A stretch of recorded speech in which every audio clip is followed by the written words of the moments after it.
Welcome to the Rebellious Noise Pro Wrestling channel. On this channel, we bring you some great content from inside and outside of the squared circle. We will go through and offer some in-depth analysis of the biggest events of the year, as well as bringing you exclusive interviews with some of the industry's biggest names. There will also be live show reviews, in-depth features, and podcasts. So make sure you give that subscribe button a slam so you don't miss any of the action.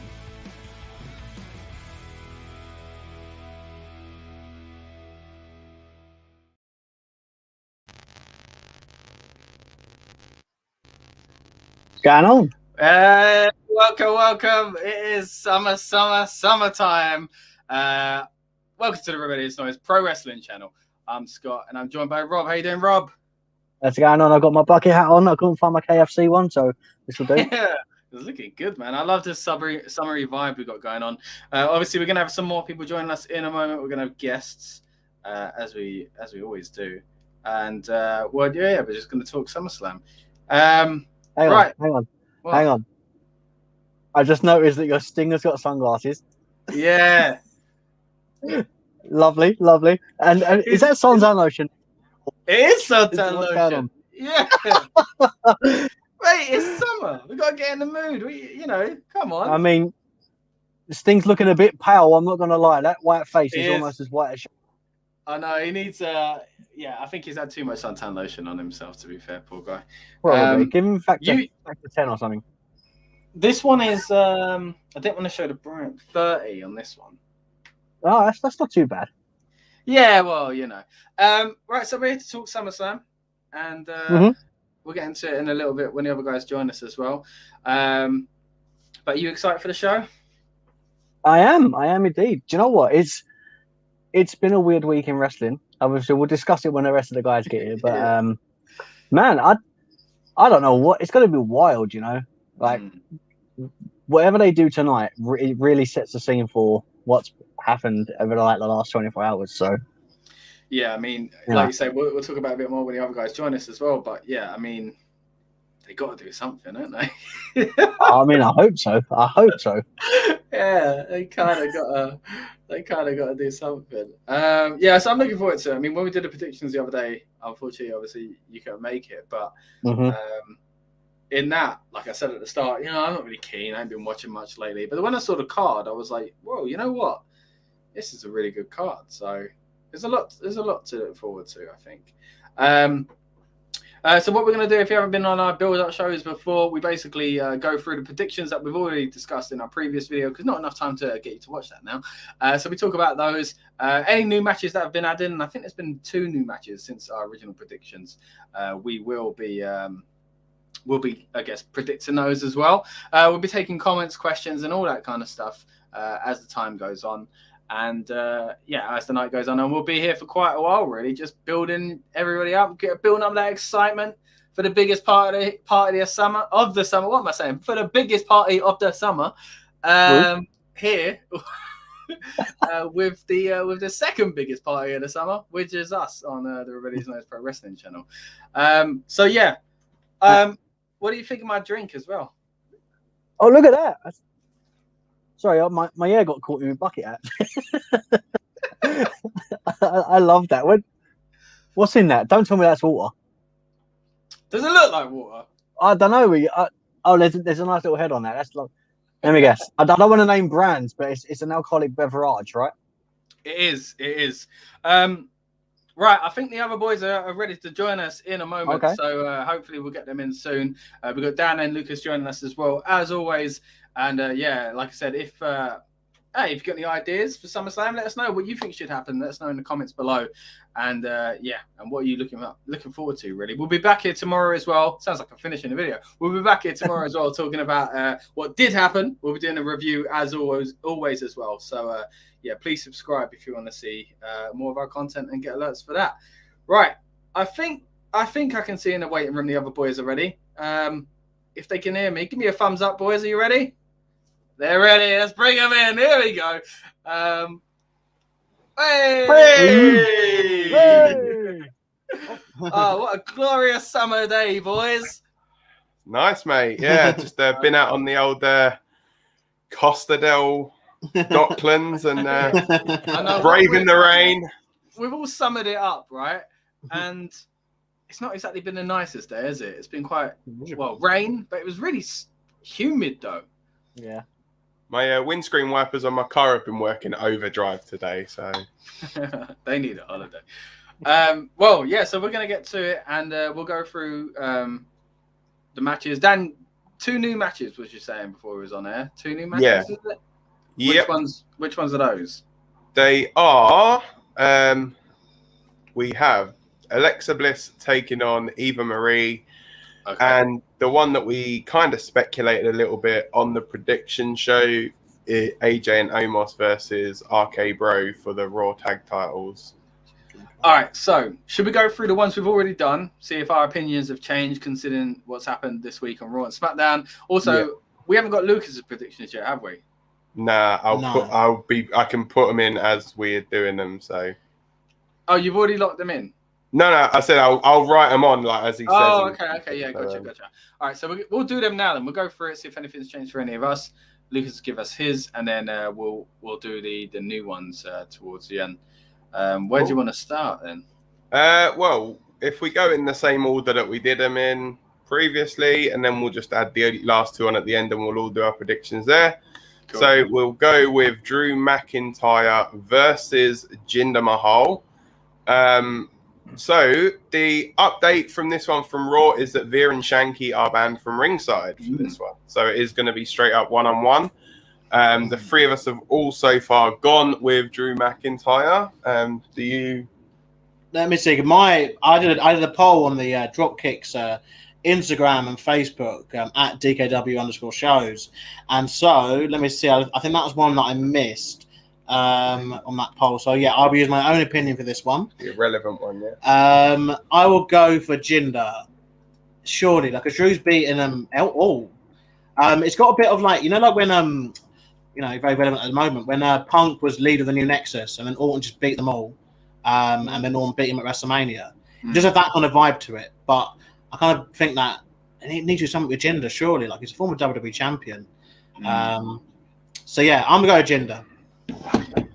Yeah, so I think the rest of us, we all chose Drew, right? Yeah, all of us chose Drew. I can't see it being any different.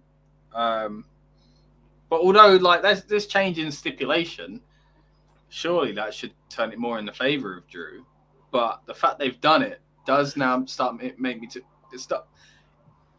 me think that maybe there is a reason and Jinder's going to find another way to cheat. Well, yeah, because they've obviously they've sided it so against Jinder now. Obviously, he hasn't got any help. Like, he's obviously been beaten up. He's been beaten, and he's scared of the sword as well. Obviously, it's Angela. Yeah, Angela, mate. Yeah, it's got a name. She has a name. Angela. That's graphic, to be fair. Yeah, they named it after his late mother. Fair play. Which is funny because it was meant to come from generations ago. So isn't that weird? A generation ago. Oh, just a generation, yeah. Probably. Maybe they've only just named it. To be fair, it could be hundreds of years old, but they've only just given it a name. So probably decided that last minute, like they do with the rest of the show. So. Ooh, wow. But yeah, no, I'll go with Jinder. It's not a match I'm particularly looking forward to be fair, but I think Jinder. Yeah, I don't think you're going to get any complaints here from us as far as not looking forward to that match. To be fair, it's probably the least I'm looking forward to out of the whole show. To be fair, there's another one coming up. Oh, is there? See, I'm not looking at the cards, so maybe I'll change my mind. But at the moment, I'm just thinking, which is a shame because I like both of them. But Drew's just. I think it's a problem when you have like 10 match cards, though, isn't it? There's got to be one match that he's not interested in. Yeah, it's very hard. It's very hard, outside of pretty much WrestleMania 17 or, some of the early WrestleManias that are just very, very good all round. Even it's just a bit like, well, there's always going to be one match, isn't there? But you end up just liking. And I think at the moment, nothing's been confirmed for like a pre-show either. They usually announce that really close to the time, don't they? Yeah, but it should be coming up quite soon, actually. So yeah, I mean, what about you, bro? Sorry, go mate. No, as I say, I'm just checking WWE.com now, and nothing's on there about it. So. Yeah, Rob, what about you? Any change to your opinion? I mean, we can't lock them in, to be fair, but would you change it? Well, if that's the case, then honestly, I mean, I enjoy the idea of this rivalry, but yeah, it's just, in my opinion, it's just the first. It's like the first feud to get off since Drew's kind of not been near the championship. So, I mean, if you start low and build up, I guess. I mean, that's how I'm looking at it. No offense to Jinder, but yeah, I just see if Jinder wins, then obviously I'd be devastated because I've lost a point. But it just builds the rivalry a bit more for Drew to for us to get that point back when Drew does win. Yeah, that's my mind frame looking at it. But yeah, I'm not too excited about this match, to be honest. And subject of points, just quick look at the table. You are actually out in front at the moment. All very, very close, actually. So, that's kind of painful to see. I mean, every time that happens, glorious noise. Yeah, but mate, until you've actually got the goal. Oh, shut up. You can't say nothing, bro. Oh. I look at that, a second one to my collection. Dan, have you got the current one nearby? No. Yeah, the only cup I've got near me, Rebellious Noise wise, is that one. That's the only That'll one. do. That's a nice little placeholder. It's like when they had to put the tag title on Flair because they couldn't show the big gold on TV anymore, and they had to blur it and all that, Stupid, isn't it? And the hardcore title when it was so battered that they had to use the European title for JBL. So. Okay, so what's next? What should we talk about next? So we go next into Edgewood versus Seth Rollins. Obviously, we saw on SmackDown Edge bringing back the older Brood music, and Seth in his beautiful white suit didn't end up white by the end of it. But yeah, so again, all of us are in agreement that it was Edge. Lucas, what are you saying for this one? Okay, so this is the match that the DKW Instagram did pick for, and with 72% of the vote, Edge is the pick, and that's the person I'll be going for. To be fair, that's what I think too. I think obviously Edge has had, he lost obviously Reigns last month. He lost at WrestleMania. He kind of needs this win a bit more than Seth anyway. And the way the feud has been built, it's been around obviously the whole, Seth Rollins thinking that he's like the new Edge kind of thing. He's better than Edge. And so I think it's one of those simple ones, an easy, nice, happy, kind of victory. I think this match, like if they play it right, and if they finally allow Edge to maybe wrestle maybe a normal length match, like a 15-minute kind of match, to be having to insist on it being half an hour long, this could be match of the night, to be fair. It has the ability to do so. As long as I can do that. I think even if it just go a little long, I think Rollins is the right person to do it with. He's, for me, still one of the best wrestlers they've got in the company. Well, let's see, he might get released tomorrow now. We said that, but he's still one of the best. Going, you never know. he's one of the best, for me, he's one of the best wrestlers in the world. So I think if anyone can get something out of, the right kind of thing out of Edge, it is Seth Rollins. But Edge needs his victory a little bit more. But hopefully it just means that obviously after this we can have a Seth, a more of a main event level kind of thing for Seth. And so that means that Edge and Christian are challenging for the AEW tag team titles at All Out. Yeah, I think when we did the prediction, me and Dan, like as you said, I think we've all gone for Edge, right? Yeah, all of it. Yeah, but I think when me and Dan were discussing it, we were basically saying then similar kind of thing what you've just said, Lucas, that Edge kind of probably needs to win it. Even though they both had returns that kind of stumbled in some cases, like Seth didn't come out as strong as I thought he would. I thought he'd be back in the main event by now. Edge hasn't really got that win, especially after what happened at WrestleMania. Where everyone assumed he probably was going to get it then. And he didn't. So yeah, you think at this point he's bound to get a win by now. But does Seth need it more? It's hard to tell. Yeah, it's hard, isn't it? Because obviously, Edge is a part timer, but you still need to make sure that he's not just continually losing. Obviously, he's got to be able to come back for something and to kind of have a reason as to why he's able to command, obviously, a spot on the card still. It's hard to do that if, your shoulders always getting pinned to the back, pinned to the mat. And I really can't be asked with one of those feuds, like storylines where it's like, do I still have it? Just no, mate. Yeah. Do you? Just tell us. I don't want to see a journey, journey of soul searching. I just want you to tell us if you're still good, mate. If you don't think you've still got it, then what's the point in even signing the contract, mate? Exactly. Don't need one of those storylines. What concerns me, as Lucas was saying, right? And it's crazy how all of a sudden, 1 minute we were saying, Edge shouldn't have won it. And then it was, Edge doesn't need to be in the main event and all this stuff. But now my concern for Edge is if he does keep losing, then his legacy before he came back is tarnished by what he's done since his return. Do you know what I mean? And I'm not saying I have an issue with Edge. I like him. If I had to pick between Edge and Rollins as the better performer or overall wrestler of all time out of those two, I'd go Rollins. Edge is great, but he was kind of in a weird flexy time where there was no one really stepping up. I mean, you had Cena, and then, who was after that? Then you kind of had other people kind of dipping in. I don't think Edge was in the right place at the right time, for my opinion. Not that he's not a bad wrestler, but he's great. But Rollins is so much better. And I just feel for Edge now because he's in a position, as you said, lost at Mania. He's lost again. So if he loses tonight, then what was the point in him coming back? Why is he back? I mean, I guess the argument would be is to put people over. That's exactly why he is back. Because I feel like Seth probably should beat Edge.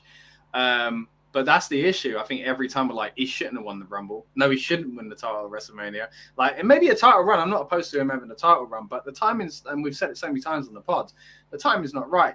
So you just can't do it. Maybe switch him over to Raw, because Roman should be losing that title, and I'm sure we're going to get into that a little bit more later. But yeah, for me, it's like Edge is kind of back for no reason other than put people over. And if that's the case, there is that risk, like you said, of not so much tarnishing what he did before, but the newcomer would be like, oh, this is the guy we were all excited about. You lot said he was good, did you? You know what I mean? Where's Goldberg come back? And yes, in recent years, he started to lose again. But when Goldberg and Brock came back, it was like the newcomers who had only heard their names would go, oh, man, I can see what you mean about this guy. Whereas I think Edge is at risk of the newcomers going, so why does everyone like him? Yeah. Isn't it a bit difficult though? Because obviously we're in an era now where obviously, people are wrestling longer, and these kind of comebacks, these nostalgia runs are dominating, both the major wrestling companies in the United States now, and it's going to just keep getting like this. So, I mean, it's a case of, I think people have to understand that, Edge, what he did before, is a kind of a different edge to what we got in now. In a way, we are kind of in extra time, aren't we, with Edge? In the day, for decades really, some of these injuries that some of these people are coming back from were career threatening. They ended people's careers. Several people, who broke their necks or had concussion issues or had major shoulder injuries or knee injuries back in the 70s and 80s and 90s. They didn't get this chance again to do it. And obviously only because of the fantastic kind of healthcare options that are out there now, and that obviously WWE, the doctors that they do have, obviously it's very easy to sit and obviously everyone will quit WWE for the stuff they do, obviously when it comes to some of the stuff. But in terms of getting the people back to, shape, which is just an outstanding kind of thing, they do quite well.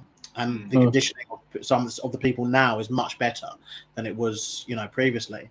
But yeah, I think we're going to see a lot more of this though, because I mean, what if, like I said, later on in the year, we're looking at, I guess we're going to get to it more. We can get to it a little bit more when we talk about the Reigns match. But obviously, if The Rock is next, it's a case of, well, we've got the same conversation there of if The Rock isn't the same level performer or isn't good enough, kind of that, at Mania, is that going to take away the fact that he had all those Manias years ago? I don't think so. Same thing with Jericho on like AEW, and you got obviously Punk coming back to AEW, well, not coming back, but debuting in AEW, you know, and wrestling going forward. Like, you know, it's something we have to deal with now, isn't it, as fans? All right, so I know what you mean, but I feel like certain people, it affects them different. I mean, prime example, you said The Rock. If you look at Edge's career to The Rock's, different. Brock would probably only have one match as well. Yeah, but I mean, not a run. Yeah. A proper run. I just feel like with someone like The Rock, he can come back. He done the thing with when he was Luke Harper. It was Rowan. He done the quick match, and that was it. But everyone loved it. If Edge come back, done a spear, everyone would have loved it. But that was it. For some reason, it's the bigger guys. He did SummerSlam a few years ago, didn't he? That was his first kind of wrestling on the pre-show, wasn't it? His first wrestling move he done. Yeah. They got a massive pop in Toronto, wasn't it? Well, wasn't it? Toronto. Yeah. Difference is Kevin Dunn actually caught that one. I don't know. I just feel like certain guys, it works different. I know it's exactly the same thing happens, but it works different. Like, if let's say, for example, Edge come back, he's lost majority of his matches since he's come back. And now we're talking about how it would affect his career and stuff like that going forward. But then let's say, for example, Goldberg come back, which he did, and he won his matches. We were moaning that he won them and he looked too dominant. I just feel like if you're a bigger guy, you should always be dominating again. And if you're a smaller guy, you can lose, but it's got to be done the right way. Like, for some reason, there's no middle ground with it. And I think that sometimes is the issue.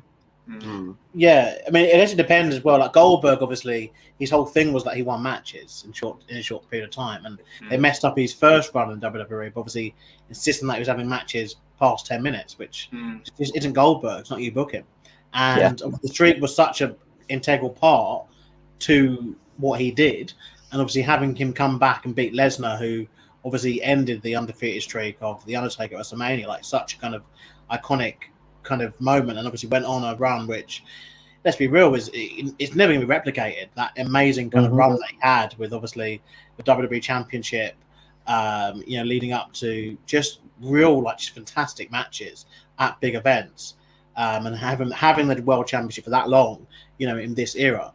Sorry, Walter, NXT UK is still great and that, but having the main World Championship for however long he had it for. And talking of Walter. Yeah, talking of Walter, check out, if you haven't already, Scott recently sat down, did an interview with Walter, talking all about his NXT match with Ilya Dragunov at TakeOver 36. And on the subject of Ilya Dragunov, I sat down with Ilya Dragunov and discussed the exact same match. And a bit more, to be fair, Yeah, I mean, we got a little bit of time with both guys. We got a few nice little bits and pieces in. They were very generous with giving us their time. So thanks again, guys, for giving us your time there. And strange to see that on a Saturday night we're sitting here talking about a WWE pay-per-view before a takeover, and a takeover is going to be on the Sunday night. So I was looking at today. I think it come out that I think Nick Khan said something along the lines of, "Oh, it just makes sense because like Vegas, like people go out. It's a Friday and Saturday town." I was thinking, mate, nowhere's a Sunday town. What are you talking about? and then the other rest of the thing was saying there was even hints he was saying recently it's going to be Saturday going forward anyway. But again, no, I don't get why it's been a Sunday anyway. Surely, even from promoting events in the past, you don't want an event when people got to get up for work in the morning. Now I know a lot of people work shift work and whatever else, but the biggest chunk is a 9 to 5 Monday to Friday. So the best time to do a pay-per-view is probably a Saturday night, So again, there's the argument though, people are out and about that I let people sitting at home watching TV, but the thing is, the original thing though was that Saturday night was a Madison Square Garden night. That was the reason why they had pay-per-views on Sundays. Yeah. The idea, obviously, having the MSG big kind of house shows kind of going place on the Saturday nights. And also stuff like Saturday Night's Main Event in the 80s as well, which was huge for television. And there was no way that Vince McMahon would back in the 80s, could afford really to give up a massive TV contract for a Saturday night thing to go. Being a pay-per-view was new. This is the thing, pay-per-view was new, and it was obviously WrestleMania which brought this, kind of thing to the mainstream really. Before that, it was you did your house show, to your live events, your tours into the territories. Vince McMahon broke that. Said no, we are going on pay-per-view. We're going on national, and then obviously later on global pay-per-view. To do what we're doing. It does seem odd, like that it's been on Sunday for so long. It does seem odd, and like maybe we'll get more Saturday events. I don't know. Like, yeah, what would you guys prefer? I mean, not for the just European market, Saturdays definitely would be better. But then the only thing is though, these doing these things, it interferes with match of the day. So Mate, I don't really care about match of the day at the moment. I'm an Arsenal fan. The Saturday night staple that is match of the day, normally 10:30 on a Sunday evening. Instead, we're sitting here talking wrestling. That's a good point. Yeah. But yeah, catch ups in the morning, so that's good. Yeah, of course. But yeah, I think it's so weird because it's like an institution now having it on the Sunday. It feels really strange having it on the Saturday. But yeah, I don't know. I think it would be more beneficial, like Dan said, like for the European market, especially. I think Australia as well would be the same way. A little bit grateful to that time slot instead. But yeah, we'll see. At the moment, just because it's new, I'm still torn between whether or not I'm excited about it or annoyed about it. I don't know if I like this. Does it change your routine? Well, yeah, I don't know. Because you normally cook and you do all this sort of stuff and you're ready cooking, for a Sunday. Yeah, I'll still be doing the cook. Well, saying that, this year it felt differently. I was at a barbecue as well, so I've already had quite a lot of food. So yeah, but oh well. Yeah, for me, it's changed because I actually get to watch it live, which is good. Oh, there you go. Normally by now I'm in, like, you guys are still doing the stream. I'm normally in bed, like asleep. It's probably best for the big ones as well. The main WrestleMania, Royal Rumble, Survivor Series, SummerSlam. It's probably maybe a good idea for them to be on a Saturday. But I don't see how it would damage views. Like, if anything, surely it can only be a good thing for views, right? So I mean, America, it'd finish around, I'm guessing, like midnight or 1 a.m. in the States anyway, is when it'd be finishing. So yeah. I'm sure the people would be grateful for that kind of extra day of rest anyway. And then you've got. And then you've the wrestlers as well. I guess they would be happy because then if you're on Raw the next night, you're then going to have at least a day for your body to rest up before you go into Raw. Yeah, but do you not think that it kind of, for me, it kind of ruins the weekend a little bit because the Raw after big show was always. That's what I was just going to say. Yeah. Now you've got an extra day where fans can already lapse. Yeah, imagine Raw after Mania being 2 nights after Mania. Oh, I don't know about that. I don't know about that. Oh, isn't it? It's just a long time for like nothing to kind of go down, isn't it? It's thing is, it's weird. Because the thing is, you'd always, as this generation, we should always want and wish for better throughout the current generation, right?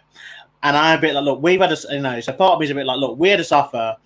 Growing up as wrestling fans, as kids, as teenagers, and I'm sure lots of people who are watching this did, like having to, literally stay up, with the volume on, maybe 2 or 3, not so you don't wake up your mum, or having to literally go to school and look at him and go, do not tell me the spoilers. Oh, mate. Because we grew up in the era of, I think everyone watched wrestling. Everyone watched wrestling, do you know what I mean? And everyone wanted to talk about it. I remember being on the bus on the way to school when Stone Cold came back with the Disturbed theme song, and I was like, "What happened?" I was on the bus. I was like, "What was it like?" And the only thing this guy said was, "They're singing in his theme song." I was like, what? But but my point was like, we had to suffer through all that and having to run home from school late on a Monday and watch it afterwards after school, whatever. And we should obviously wish that the current generation would be able to enjoy their Saturday nights, their Sunday mornings, obviously, be able to chill after pay-per-view. But then, obviously, they only benefit people that work 9 to 5, and there's a lot of people that don't work 9 to 5. And, like you said, it interrupts with football, which is obviously much bigger over here in Europe than it is obviously in the States. Yeah, interrupts stuff like weddings. Soccer to all of you people that are incorrect. It's football. It's just football. It's Enfield Town, so maybe they will keep an eye on the fixtures. It interferes with a lot of sports, a lot of weddings on Saturdays, events, other concerts. There's like a lot of competition for that spot, and I think that might be something they factor into obviously the decisions obviously going forward. Is it worth going head to head as the world reopens, and we do start to get big concert events back, and we start to get like big, kind of things back. I think it'd be interesting to see what happens. Because we shall see. Well, it's a great topic, like you said. I think it's a hard time to tell though, because ratings are all over the place anyway. So, like, I think you might think it's a phantom rating here and there, but it'd be interesting. Like, for those watching, please, comment, let us know what you think. Do you prefer pay-per-views on a Sunday? Do you like the idea of them being on Saturday? Let us know. What's the next match? So, yes, we'll try and blast through a couple of these. So we've got the next one is the United States Championship match between Sheamus and Damien Priest. This one we're kind of split on. So there is, so far, me and Rob both think that we are going to see a new United States champion. Scott, you think we're going to see a Sheamus retention. Lucas, what say you? Well, this is one that the DKW poll did determine, and with 61% of the vote, they determined that Damien Priest will become your new United States champion, and I will go with them. Though I don't think it's correct. I think Sheamus will retain. Hang on. You can't go with then. Just go with your own thing, Lucas. Look, we've never had like influence from other people, and Lucas is getting it from. Look, if he gets all the points... Not only you doing it last, you're doing it last, days later, just before the pay-per-view, with influence of a poll. Lucas, make your own mind up. You can bring the poll into it. I'm not having this. I'm going with the poll. No, you don't even believe that. Go against the poll. Look, you make me shake my summer drink. I'm going with the poll. This way, the picks are somewhat, they're not informed, just that's what people think. All right. Well, that's what people think. But yeah, that's what I think. Right. It's not a match I'm particularly looking forward to. I don't enjoy Damien Priest, and I would prefer Sheamus retention. But I think it's one of those where, sadly, because he got injured, didn't he? He got injured and obviously hasn't really been able to do much. Should we just get Lucas? Wait, is it that way? No, wait, I'll get it for you. There you go. Thanks, guys. But yeah, I think one of those they might just want to move it on. And assuming the next pay-per-view is United Champions anyway, they need an excuse for a rematch. So, and he's just upset it's not Mansoor. That's what it is. Oh, Mansoor! Yeah, well, what a ledge. But yeah, he's busier in tag team action at the moment. So yeah, I went with Sheamus, but even in that, I was flipping. You were backwards and forwards with it. Yeah. I think, so yeah. So well.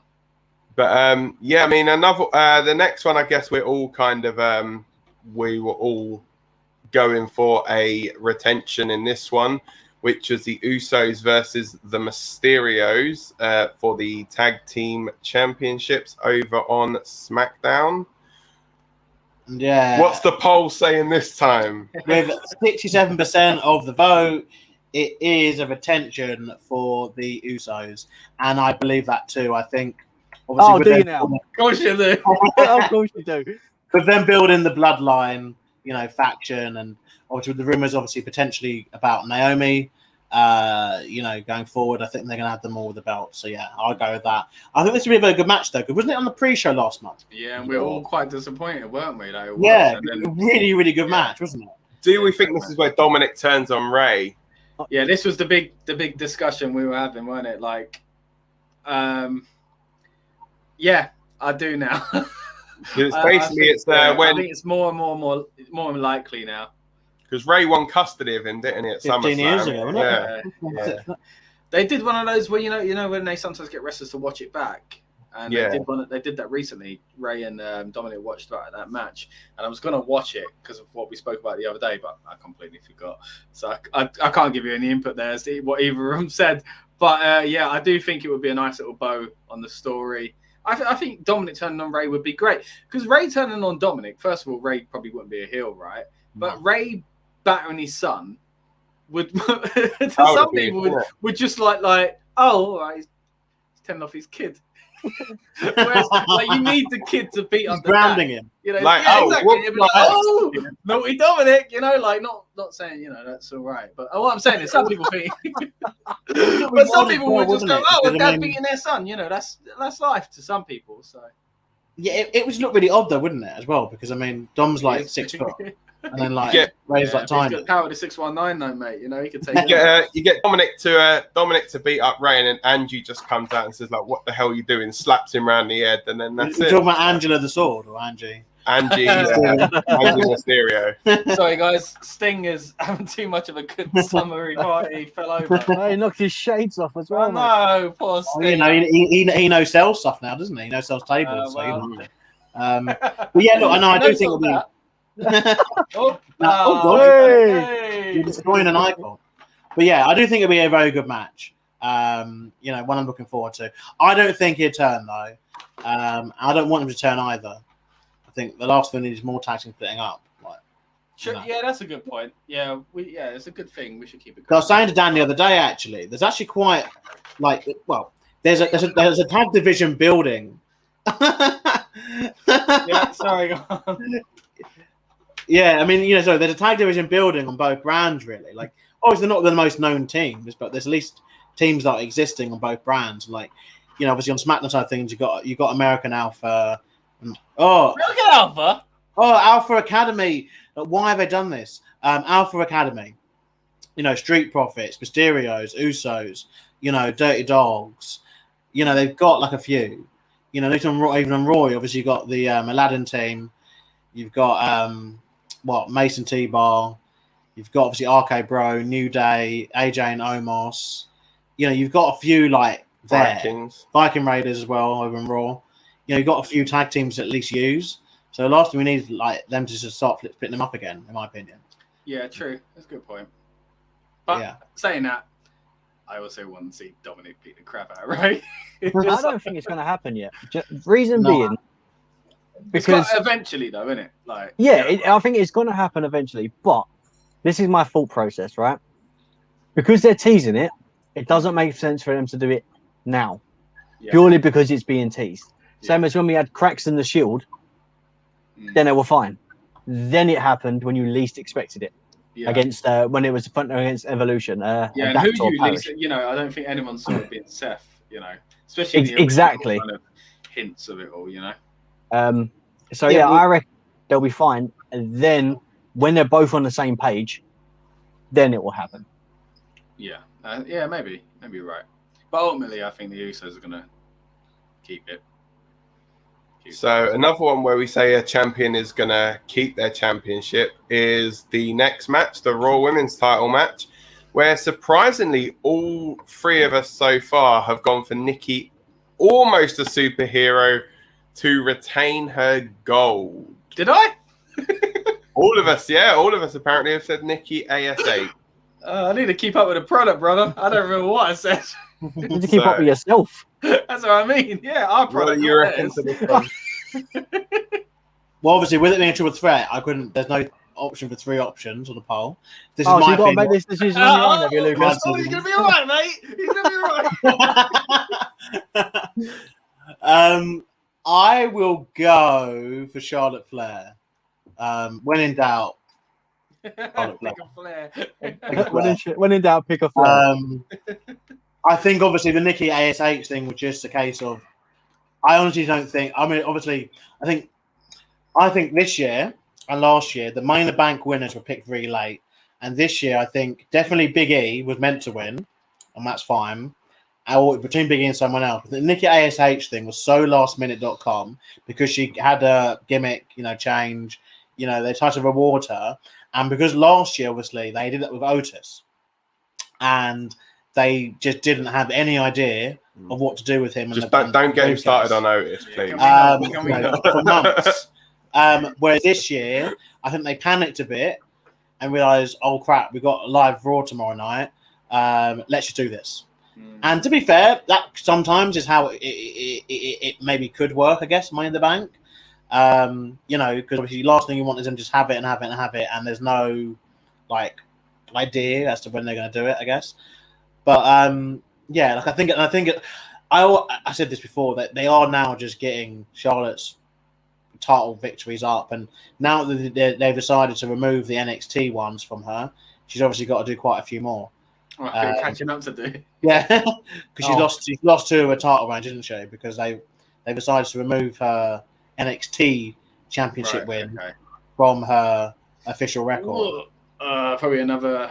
Makes her winning the Royal Rumble kind of pointless then.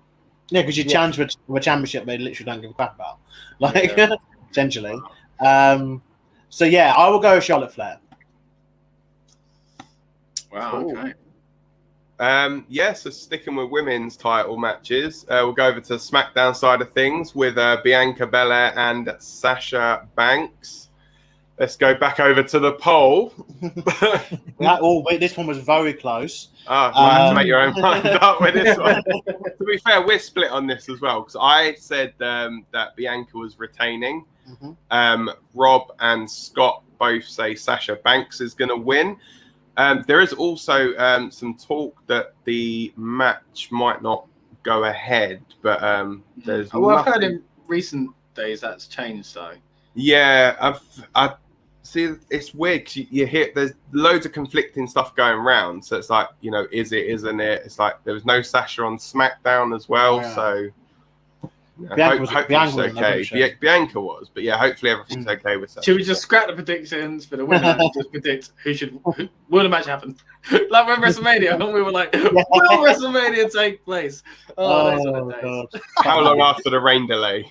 But like I said, this one, it's very close. But yeah, 56% believe that the SmackDown Women's Champion will still be Bianca Belair. So I will. It's not about what the 56% think. It's about what one man thinks. I'm going with the peeps.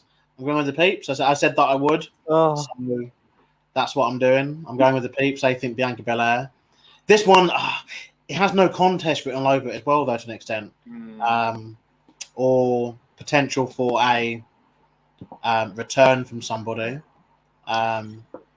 Oh yeah, Molly Holly. She has just re-signed, so perhaps Molly will do a run-in, do a little Molly go round, and. I love Molly Holly, but no, I think this is one where you would be looking and potentially thinking that they could pull, be bringing Becky back.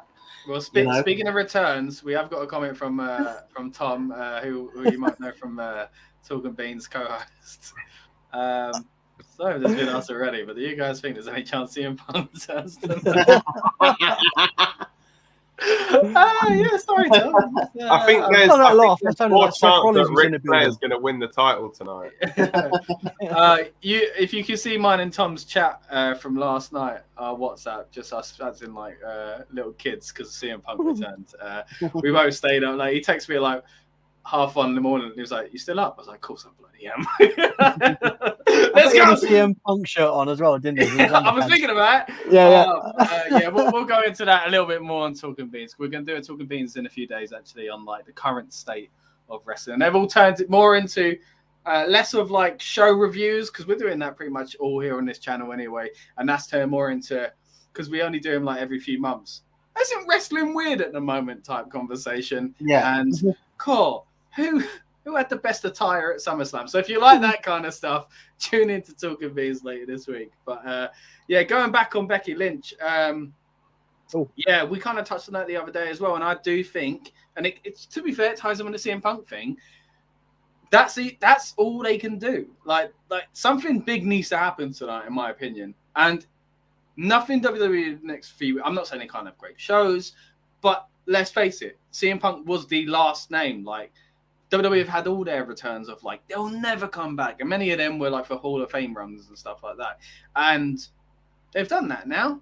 Like everyone's pretty much back, and the only one is like the most fresh and exciting as far as coming back on the active roster.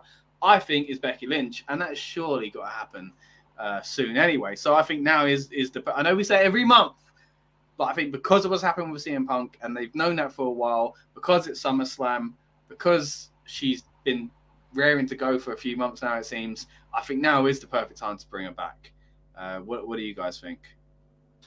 Yeah, I think the reports we have been that there's no reactionary move expected by the WWE. They've said they don't see AEW's competition. That's why they put NXT on the USA Network, isn't it? That's why they moved it to Tuesdays as well. It's a hard one, but I guess with NXT it was developmental, wasn't it? So yeah, look, I think I'm going to be that guy. I just think they're going to have a normal show tonight. I think they have a normal show. I think each time we kind of thought that they're not. Like every time I think people think like, oh, they're going to react to it, they're going to do something big. Like it never happens, and like I just genuinely think that they just don't look at it like that anymore. Like it's a corporate. WWE is being run like very corporate now. It's just a case of look, the numbers for SummerSlam are going to be the same, regardless of whether you have Becky Lynch on the show or not. And Nick Khan obviously is very much about the money and very much about, as we've seen with the releases, it's just a case of it's just business. And we've never seen the company run like this. Whereas obviously, and again, with them not seeing it as competition, it's just the same. Like in the Monday Night Wars, obviously they pushed, when something happened to WCW big, they obviously one-upped.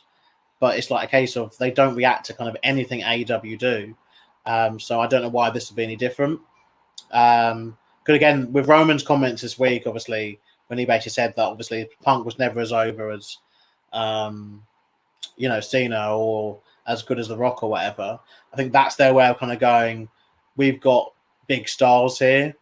We don't see CM Punk as a threat essentially, because our guys are better than CM Punk. Or bigger stars at least than CM Punk is how they would see it. But yeah, I mean, I think there's probably only a few things they could do. So I think obviously the big like return they've got at the moment is probably Becky. You could probably say maybe Brock. The only other thing I can think that they could possibly do is if they've somehow negotiated a new deal with Bryan, that would probably be, I think, the only kind of three, or unless like I don't think they'd do the Rock stuff because that's obviously a bit later on. But I think, it's relying, you don't want to keep relying on like the older guys, whereas you want to rely on the people that are there now. And it's like, you need to make sure you got that star there that's going to get that pop. And I think the only one that's not currently on the roster is Becky. I think that's probably their biggest, the one that they're waiting for.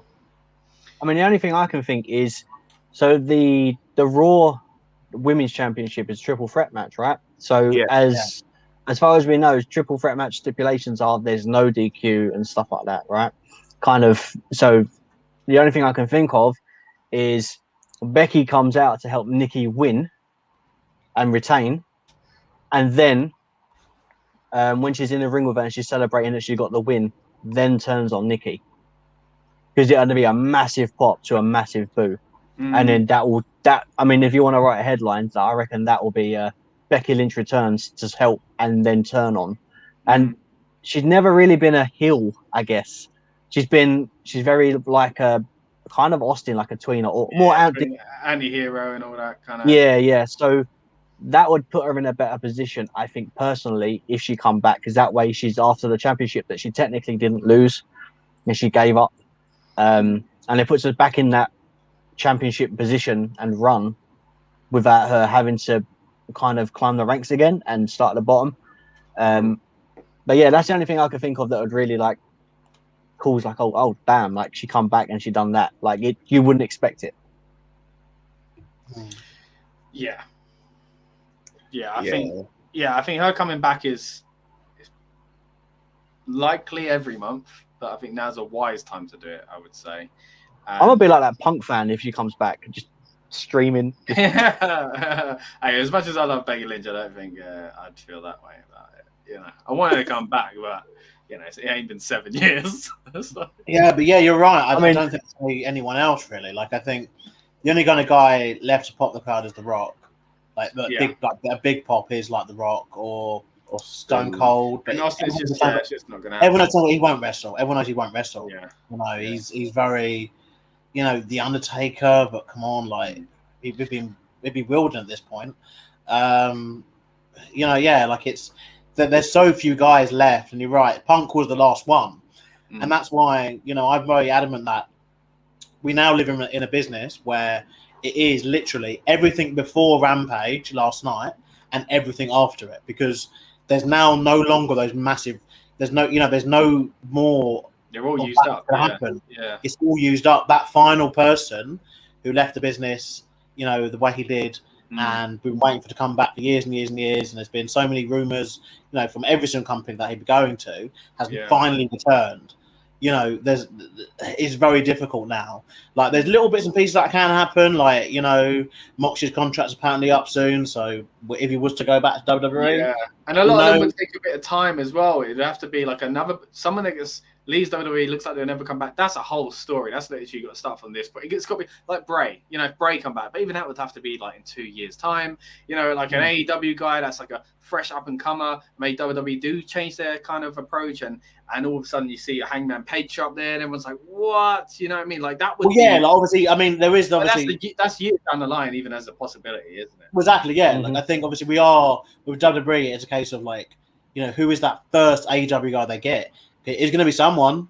It's going to be someone. Like eventually, like obviously I know they've taken some of the dark talent. A couple of them did end up, going not signing with NXT. Yeah. But it's a case of who's that major name? Who's that major one? Who's gonna? It's gonna happen. Like eventually, yeah. And we said it in our we got a little private group chat, and I said it in that. This feels like 1995 for me. Like WWE step in, and they could definitely help AEW get in somewhere, as WCW were. But it's down to WWE whether or not they want to counter that and start taking things seriously. And if they don't, it will go more in AEW's favor. I'm not saying they're going to compete like they, it's a different world, but it could be dangerous. And then it's up to WWE then to take it back by taking on that ECW style, by taking on some of that NWO influence, So that's the way I think.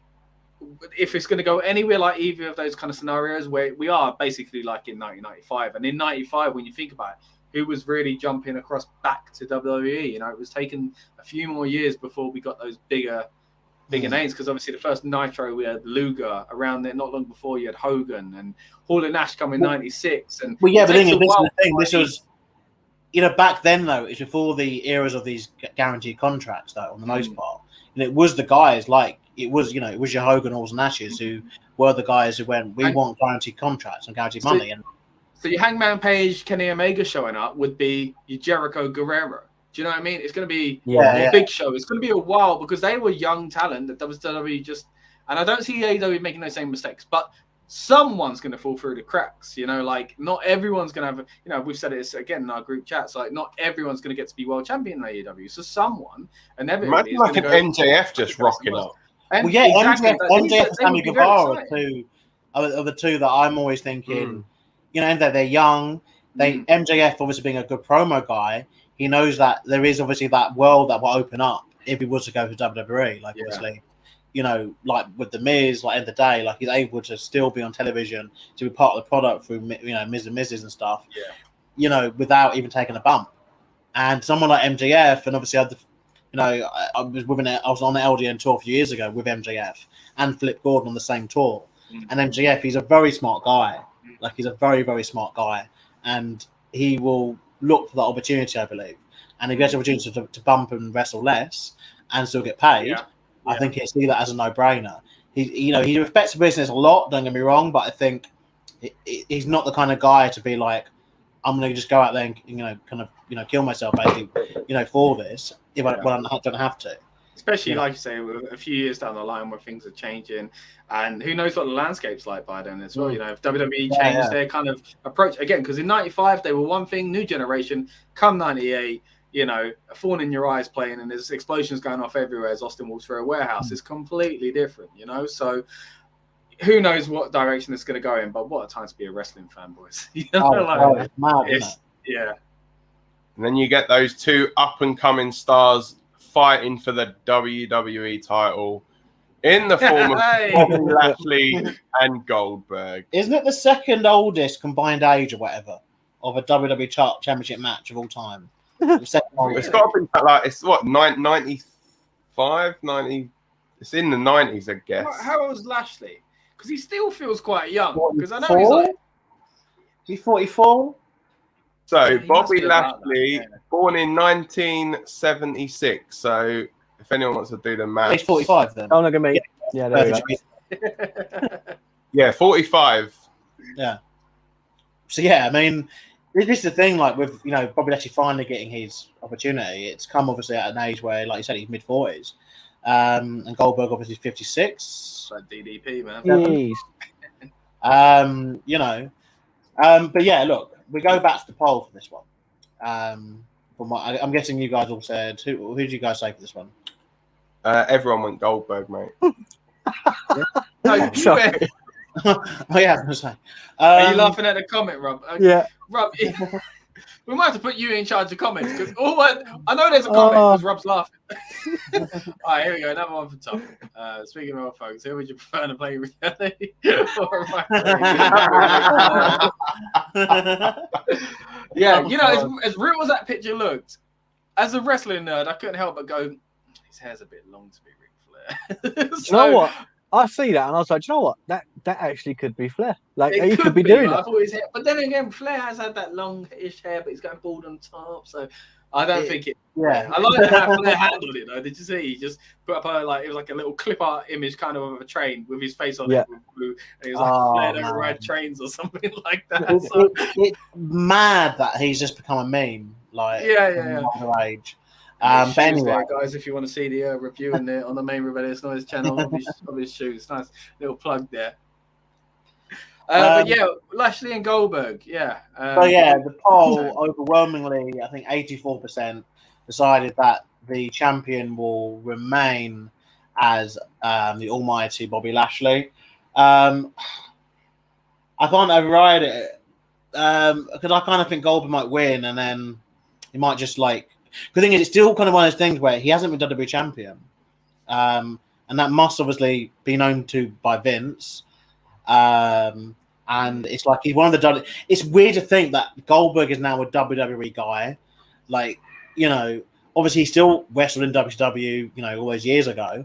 Yeah. But in terms of like anyone who's basically watched the product in the last like 10, 15 years, he's a WWE guy. Like that's that's what he's done. And the fact that he is in the Hall of Fame but hasn't won the WWE Championship is just a bit odd. Yeah. But obviously he's limited to his runs are always limited because there's 2 matches a year, you know, stuff, which you know means that obviously if he wins it and then did it twice, but he's won it and he's just lost it, that's been 2 matches. But then the thing is, what if they have him win it and then Big E cashes in on him? Will he technically be like, actually, mate, I've wrestled 3 matches here, so get some more moolah? Well, yeah, I mean, yeah, like I'm even foreseeing, to be fair, an image here where he wins it and retires. You know, just decides, yeah, I'm retired. You know, retires with the championship, and then they can do something else for Night of Champions next month potentially. But yeah, the poll decided Lashley. That is probably the better option. But now, obviously, we were looking at obviously Goldberg, who hasn't won a match now since when? It would be. He lost at Mania this year. When he beat the Fiend? Lost to Drew this year at Rumble. He lost at Mania last year. Oh, since he beat the Fiend, yeah. Since he beat the Fiend. Yeah. What happened to that guy? Well, we'll find out probably very soon via AEW Impact again. Yeah, true, yeah. When Wyndham Wire or whatever shows up. Wyndham Wire's got a good ring to it, to be fair, yeah. I guess Wyatt's probably copyrighted, though, I'm guessing. Maybe, yeah, maybe. It'll be something like, it'll be something Wyndham related, I reckon. He'll think it. But I will go Lashley. Like, I'm hoping this match is very short. Like, legitimately, like, I think even 5 minutes might be pushing it for this one. Goldberg is very slow. The thing is, I love Goldberg, but he is very slow. Like, on Raw, he didn't even run for the spear. He'll probably knock himself out on the pole. come out the corner. Lashley will just spear him 1, 2, 3, bang. Do you think something's going to happen with his son? Because they've been really shoving his son into the storyline lately. He's only 15 now, isn't he? But he might attack MVP or something, or MVP goes to like interfere and his son like, grabs him or something. Yeah, gives him a spear. You could see that, 2 of them holding up title together or something, couldn't you? You know, what did we all go with then? Because I was really shocked that Dan, you went straight away with Lashley, and I was like, really? Like, you think did I go with Lashley in the end? Yeah, everyone went Lashley. Because my biggest thing was like, are they really bringing him back to lose again? Well, he's come back for 2 dates, so he's got to do 2 matches. So, but lose, you know, it's a lot of losses, man. Like, he kind of now needs to have a non-title match to beat someone, doesn't he?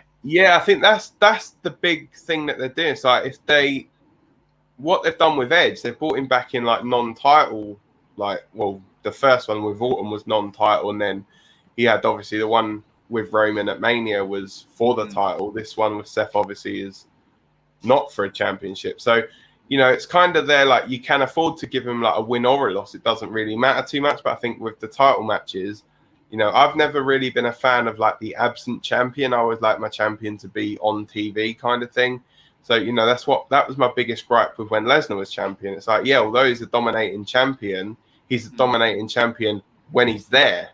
It's like, you know, I want my champion on TV every week. And, you know, much like we're going to get to in the Roman Reigns match, you know, I think Lashley has held the WWE title pretty well. He's done a really good job with it. You know, he's legitimizing himself. He's showing people exactly what he can do. And, you know, I just feel as though the right option for it as well is for Lashley to win it.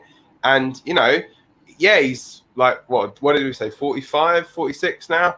But I feel as though this kind of iteration of Lashley is still relatively young to the WWE audience. Yeah. And, you know, it'd be nice for kind of to solidify this character of Bobby Lashley with a win over like the big dominant big bad Goldberg kind of thing. Yeah, I wouldn't be surprised if he lost it because of Goldberg and whatever else. And I wouldn't be surprised because he's had it for a while. But I'd be very pleased if he won. And not to be like, Goldberg didn't win. I'm not really like that. You know, I think certain circumstances could call for a part-timer to win. But it'd solidify Lashley, like you said. I think it would give him that next step of like, well, this is a decent run. You know? Yeah, so I still think Goldberg's someone who, when you beat him, it's a big deal. He's one of the few people that are left that, you know, you do that with. You know, like obviously we'll get to in a second with the Reigns match. Like I think Reigns they built up as that villain. Like, when he does lose, it's huge. You know, yeah, he does lose. 100%. I'm still with the mind frame of Lashley winning, and then Goldberg spearing him after the match, and then he coming out, even if he doesn't cash in, but teasing like, I'm there, because I don't think Big E's really done much to say, like, even though he is Mr. Money in the Bank, he's not really, you know, when someone's out and they're teasing it all the time, like, yeah, but he's continuously coming out. So when's it going to happen? When's it going? You know, so he's kind of, I don't know, distracted. Yeah, but I mean, unless that goes to happen, and then Baron Corbin's the one that goes to try and do it. Do you know what I mean? Maybe he runs down with that. That would be interesting, man. Yeah, that would be. I mean, I don't like. I've kind of touched on this a few times before, of like changing of these rules and pretending it's something it's not. I wouldn't like if it actually worked, if he genuinely was, because anyone could then. You know, I saw someone mention it online a while ago, but basically it's the 24/7 title, then, isn't it? The Money in the Bank. You know, you could just, as long as you're holding it physically, it's ridiculous. You know, so it'd be good to see him try and cash it in. And maybe Big E runs down and stops him and cashes in himself or something like that. But yeah, it seems a bit of a cluster. Too many storylines going on at once to do one angle. So that's why I think maybe it's not. But previously, when we did the predictions and we read out like what you had said, Ro, I was saying then like I didn't think it either, because your one was about teasing it, and I was like, I don't think if you tease it and you don't cash it in, you're a heel, you know. So and I don't think Big E would do that. I think Big E would just straight up cash it in. I don't know. See, that's the thing. Because we don't know what we've never really seen Big E as a heel. And then when he was part of New Day, and they were like gospel. They come out as gospel guys. Even before that, they transition, wasn't he? But he was more just of an enforcer. He wasn't. Yeah. You know what I mean? So at the time, So now, I'm just unsure of what he would be like as a heel. I just can't see it. I'd be interested to see him as a heel, but I think in order to do that, like that's not, you don't turn heel by flirting a cash in. Yeah, but a heel would flirt a cash in, is what I'm saying. Yeah. You know, like, so I don't. That's why I just don't see it happening. I'd be interested to see if he was already a heel and did that, and what he'd be like as a heel. But I just can't see it because the storylines, like timelines, just don't add up. Especially now with the whole Corbin. I know. The minute I said it. Yeah, I think the Corbin thing's been done to kind of get the briefcase away from the title stuff. Because now that that's happening, it can't really be cashed in, you know. Because obviously Big E has to at least get the briefcase back, and that most likely be in a match. And then maybe then could be on the pre-show. We just don't even know about it. You know, it could be about to start. Well, yeah, I don't know. But yeah, I don't know. I don't see Biggie cashing in now, and I don't want it either because obviously then that means we've got to go almost a full year until we got another Money in the Bank moment. And I think these moments are big, and it kind of start just not having it for like 11 months basically. Just because they're. But this is what WWE do though. Like what you guys have been discussing. It's what they do. They just decide they put themselves into these just impossible corners. So, i.e., if they're going to decide to give the belt to Goldberg tonight, it's a case of either Vince McMahon has got to be at his dressing room door with a lot of money to try and get him to do at least another match or to drop it. He's already obviously now worked his 2 dates. He's headbutted his own locker room door before he's done it. I guess the Money in the Bank thing does solve a lot of issues though. Like he could win it, have that image of him holding it. He is now in history as a WWE champion, like Lucas was saying. Like he kind of needs to be now that he's a WWE guy and Hall of Famer. And then we get off him straight away. And we ain't got to worry about the fact that is he going to come back next month? Like we ain't got to worry about that. So it kind of does both those things. Even though at the minute, like I think every time you look at him with the title, you probably would think he hadn't cashed in. But as long as they give him 5 minutes, I think as well they've overdone the 5 minute, new champion, then 5 minutes later they lose. They've only just done that, haven't they? With Nikki, Nikki and it's just been done a few times now. Unless he wins it and then he cashes it in on Raw is the only other option. And Dan and I we discussed before Money in the Bank we were discussing obviously it's just there's still a lot of new interesting things that haven't happened with the Money in the Bank briefcase that we want to start seeing happen. Same thing because with all these big matches like Survivor Series, the Rumble, etc. Like there's obviously so many ways, so many things you can do. Like everyone, the Rumble they got obsessed, didn't they? With number 30 had to be a really big name, and that was the winner a couple of times. And they've seen them come back, and the Undertaker, come back at number 30. But it's like you can't keep doing that over and over and over and over again. And now they're obsessed with obviously everyone has to win it from the beginning. Everyone has to do the whole. We got to fight through 29 of the other people. As is now obviously both genders have their. But they did want to erase a little bit of history on that one, to be fair. yeah, that too. But like they get this thing where they get obsessed with certain things, and the instant cash in has been one of those things they've done just so many times now. And it would be cool to see it almost time out. It would be cool to see cash ins happen, after maybe say a Survivor Series match. That would be a good time to get the champion. Yeah, Survivor goes through it all. It's never really been explored around that season. It's all the Miz cashed in November. I think everyone else has cashed in pretty much outside of that time. No one's cashed in around Christmas. No one's announced to cash in for. I guess Edge did New Year's Revolution, didn't he? Yeah. So. Okay. Yeah. True. Okay. So there's still that was a long time ago, though. To be fair. So. Yeah, but for me, there's still just quite a few things. No one's cashed in, like I said. Imagine cashing in like a SmackDown before WrestleMania. You rob someone of their WrestleMania dream. Yeah, I like that. There's so many moments that can happen. And it's a case of do we have to just do the champion wins, then 5 seconds later they're not the champion anymore? Yeah, thing we've done so many times. It was exciting the first few times, but you're right. I think it. Yeah, each time it just diminishes, and it's the same thing now with Goldberg and title matches. It was cool once, even though people hated it the first time. It was cool once. You did it twice, but can you read it a third time? That's what I'm now. Yeah. But I keep forgetting we've got a summer theme going on, and then I see Rob in his bucket hat. I can take it off if you want. No, I love it. Keep it on. I've never seen the luchador in a bucket hat. I love it. He looks like he's just about to rock up to a festival, doesn't he? A lucha's got to be ready, right? You look like a Mexican England fan. I was going to get an England one, but they were all I just couldn't find one, man. So I won't tell you what shop I got it from, but it was about £1. Not bad, man. How much? £1. £1? Oh. £1. Flipping heck. Was it pounds? I don't know, mate. That's mate, you should have gone 99p stores. You only pay for the label in a pound shop. The thing is, if I'd have gone to that comment, if I'd have gone to a 99p shop, I would have paid £1.50 for it. You know what I like? Lucha Road Dog. Lucha Road Dog. You do, Rob, yeah. I feel it. We should call him Road Rob. Road Road. Or Rob like Dog. So hang on. So all this talk of Road Dogg leads us nicely into the next match where we talk about the big dog.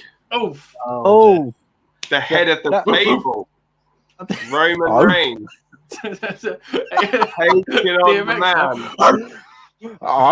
Let's go give it to you. Taking on the man who is looking to become 17-time world champion. Obviously, Ric Flair now gone from WWE. Are they going to be looking to get the title onto Cena? Since we did the predictions, there has been a stipulation added to this match, which is that if Roman Reigns loses, he is gone from WWE. Joe Anoa'i AEW confirmed. So yeah, Joe Anoa'i is all elite confirmed for Wednesday. But all of us went for Roman anyway. Are you the same, or are you gonna go? What's the poll say, Lucas? What's the poll say, Lucas?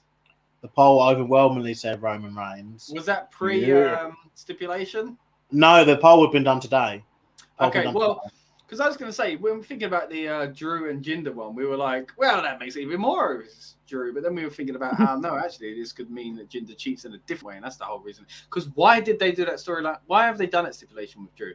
And same with this. It's like, it seems obvious. Like, it should be the other way around. Cena can never come back. You have to stick to movies, which he wouldn't. They'd find a way.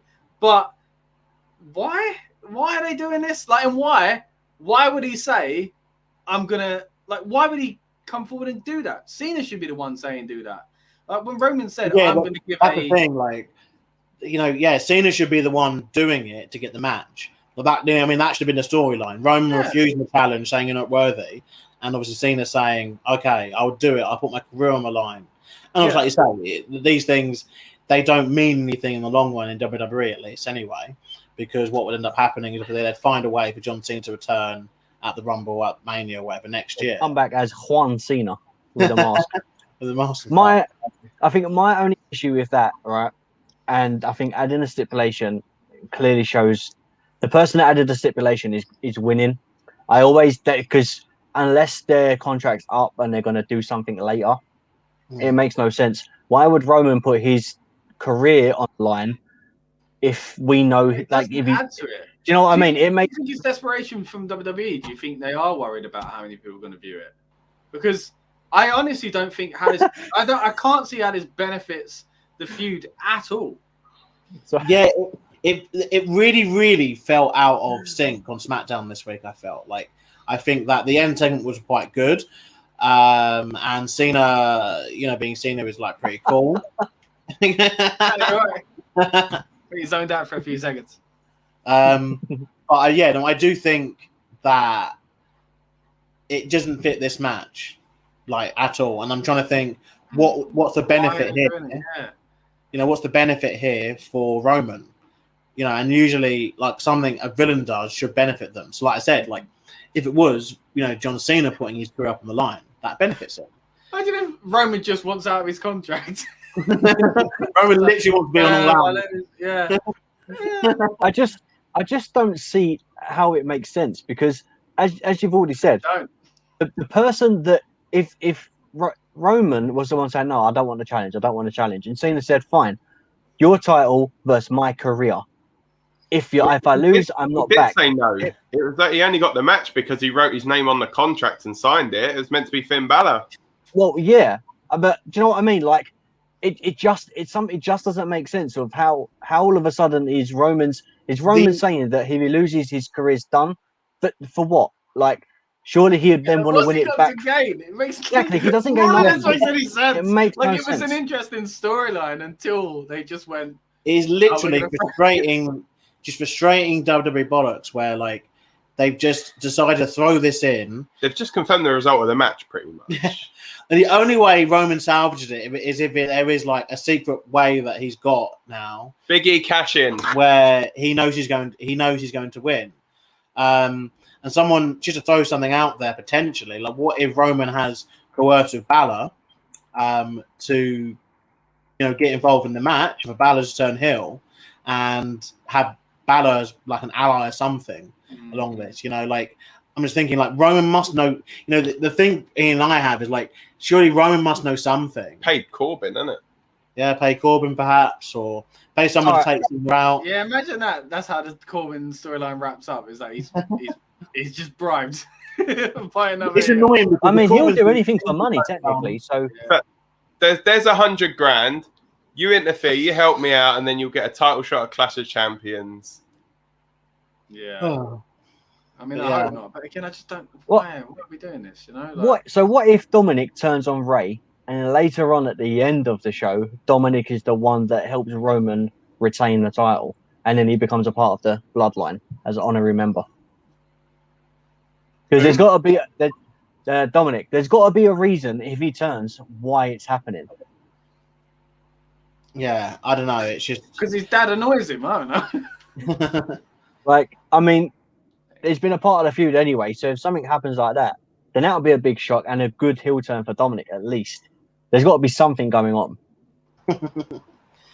Yeah, potentially. Yeah, and I mean, talking of stuff that we don't know what's going on, what on earth is going on with this?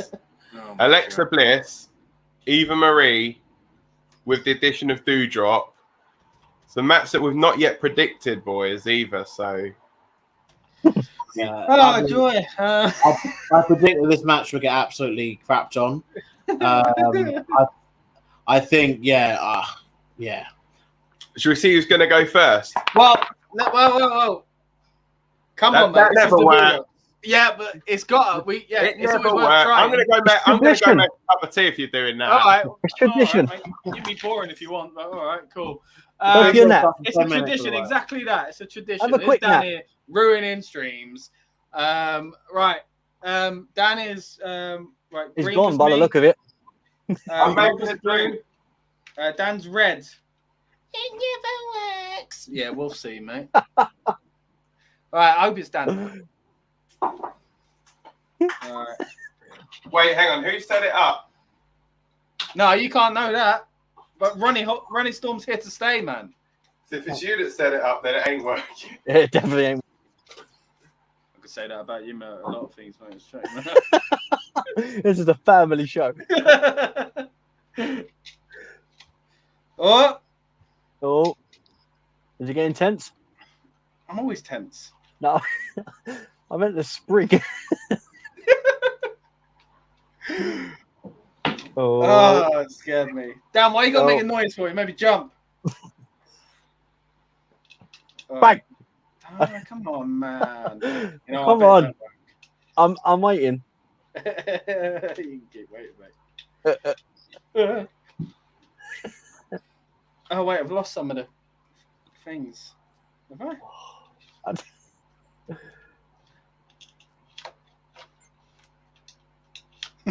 Hold on. There's one more. Yeah, it's got to be this one. It's going to be this one. No, it ain't working. We'll do the dice. Ronnie's fouled us again. Right, let's see who it is. That sounds so dirty. This works. There we go. What number's that say? I can't even see it. But it's 3. not fun, though, is it? That means it's me, right? Number 3 is Lucas, I think, isn't it? You know what usually go. I think so, yeah. Yeah, it'll be Lucas. Yeah. Lucas, number 3. Sorry. The poll can't. It was better in lockdown, man. This was, it's confusing seeing you two people together. This is really confusing. I think this one was. There we go. Wow, yeah. This one was completely one-sided. 94% thought and feel that Alexa Bliss will be winning. I don't know. It's hard because this match is probably going to have, I guess, some cinematic elements. I guess it's safe to say, like obviously with Lily getting involved. I can't believe that's a sentence I'm saying. Didn't she wink the other day? Did I yeah, and then she raised on the top. When they did that, what sort of dreams are you having? But then I also get a feeling that Eve Marie might not wrestle in the match. She might obviously make Doudrop do it. Yeah. But is this part? I do get a feeling they are towards the end of this story with obviously, like, Doudrop keeps getting kind of like having to, eat crap basically because of obviously Eve Marie's actions. And I think this might be the time when they obviously go their separate ways. No, she's eating crap because of the writers, mate. That's why she's eating crap. Dewdrop. Oh, I don't think we. Sounds like a really bad sweet, doesn't it? Oh, it does, yeah. Oh, it's so. But yeah. To be fair, it could surprise us a little bit, but I don't know. It just depends how it's done. But I get a feeling the crowd are not going to like this one at all. There's too many factors, aren't there? There's too many factors. Cinematic factor. Alexa Bliss isn't really the most popular wrestler anyway. And then obviously because of the whole feed thing, which isn't her fault, but that will be against her by some idiots in the crowd. On top of that, the cinematic stuff puts people off. On top of that, people have a thing against Eva Marie, maybe shouldn't. On top of that, there's people like us who think, why are you ignoring what Piper Niven was before and giving her this judo persona? So there's just so much against this match that I really don't care. Which is a shame because I like everyone in it in their own different way. But I do not care. All right, well, I'll be really, really quick. Like you've all just said, I really don't care. I'm just trying to. I wonder if this is the match that has the most CM Punk chance in it. This one or the Goldberg one? Yeah. I'm shaking the tree at you. Yeah. All right, Granddad. Go on. Go on, keep your straw to yourself. COVID and all that. Jeez. No, I'm going Alexa. I mean, I don't really care, to be honest. Alexa, it seems to just be like a useless feud, just to help Alexa's character go a bit further on. I'm not fussed, so I'm just going Alexa. Me next, isn't it? I think I'm gonna echo what you guys are saying. I really couldn't care less about what's happening with this match and this feud. It's terrible at the minute. Which way do I go? Because part of me thinks that Eva Marie could win it, but then I'm thinking, looking at the last few matches, all treating the same as well. What are the stakes? Why does this match matter? Don't know. See, the thing is as well, it's like, but how do the point? It's like you stop doing later SmackDown, all of a sudden you're like, I don't know what's going on. The thing is, how do the points work though? Because if Eva Marie doesn't actually wrestle the match, because the match is advertised Alexa Bliss versus Eva Marie, then the match doesn't count. But then what if Doudrop is the one? But that's not the match that we're predicted. Unless you want to bonus point it. Yeah, you can bonus point it. It's quite a clear one. If there's ever a time to do it, I think now maybe, because I think you are right. I don't think it will be. I think if there's a chance that someone worms out of a match, it's going to be this one, isn't it? So. Yeah. Do I go Eva though? So I'm going to go Eva Marie. Sod it. Well, we got to split the table up somehow. Can't all just think the same every match. Yeah, I'm so uninterested. I don't remember what anyone else said. Rob, did you say Alexa? Why have you got your arms crossed and your tree hanging out of it? That's what you do, mate. You said Alexa, right? Yeah. No, yeah, I did. You're confusing me. My armpit hair. And Lucas, what did you say? I said Alexa. All right. Maybe I should go with Dan then. Here's a great comment here. Read everything. I think that's got to sway me, Maybe I will have to go. Got pink hair now, mate. That's why I put it up. I thought it was even funnier. The old Fiend lighting, isn't it? They've got to go somewhere with Eva Marie, right? So back to the Performance Center, yeah. Surely. I mean, they got to do something with her. Like, they brought her back. This whole storyline, Doudrop, you got help in your corner. But then Alexa's been kind of like a massive deal for about a year now. So will they just where's she going? I mean, that's I reckon as well, it might be a bit of this kind of a sticking a middle finger up to Bray Wyatt too, in a way, Alexa was to win because he literally just stole the gimmick. But it's I used to think, all right, when's this going to end? When's she going to be normal Alexa Bliss again? When will it end?